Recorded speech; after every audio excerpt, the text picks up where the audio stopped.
Hey everyone, Kevin here. Recently, I made a video about how there isn't a teacher shortage in the United States, but that actually spawned an entirely different discussion with another transitioning teacher named Jessica Raffleson. Hopefully, I didn't butcher your name, by the way, that I really feel needed to be explored. The lack of political capital that teachers actually have. Now, that conversation started about how teachers do have power if they all banded together and exercise that power en masse. By doing so, then they would be able to succeed in changing the status quo.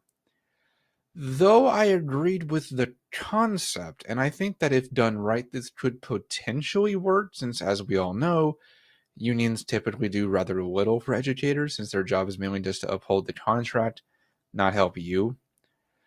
When it comes down to it, though, I feel that this won't work, and for two specific reasons. Number one, well, we've already tried that. And two, you might actually be surprised to discover that in most states, teacher strikes are in fact illegal. But let's start with that first point. I won't even attempt to go through all of the various movements to improve teacher pay, working conditions, funding, etc., because we would actually be here all day. So I kind of wanted to start with just referencing the Red for Ed one we had shortly before COVID, since that is the most recent example that most listening will remember. Though that movement did result in some limited success, particularly with scoring some needed pay raises, overall it fell very short of doing anything of real consequence. Most of these raises were piecemeal and barely matched inflation, so teachers still had the same issues to contend with. Plus, it didn't change anyone's deep rooted perceptions of teachers being professional babysitters now, rather than the genuine subject matter experts that they are.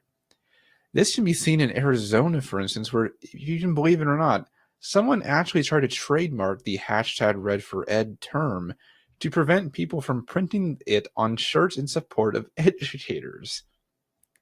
Now, as we talked about in that previous discussion I mentioned, though teachers have some ability to influence things if we combined our powers, put aside our self sacrificing tendencies, and stop putting the kids first, we might see more success.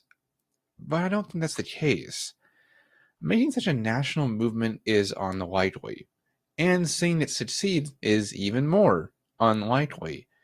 This is one of the many reasons why teachers are leaving. They don't feel like they have any real kind of voice. And they aren't wrong. Society seems to like to have teachers be seen and not heard. Which leads right into my next point of people not realizing that in most states, striking is illegal. Heck, even collective bargaining is illegal in many states too, as can be seen by the maps I have up on screen here. Again, they want us to be seen and not heard. Now, I am not saying that many teachers don't just ignore these laws, such as a recent strike in Massachusetts we talked about on the podcast at the tail end of 2022, but they ended up being heavily fined for it. They may have had some more public support there, but not enough to change a system that is inherently broken. As I said, it will take more than teachers banding together to make meaningful reforms. We need a major societal upheaval that restores the value we once had in teachers to create good and educated future citizens. Los Angeles recently, which is just an hour away from me, had a strike as well, and it is legal to strike here in California. Even with that legality, though, they won very few concessions at best, like a few smaller class sizes. But that's all. Not even a pay raise.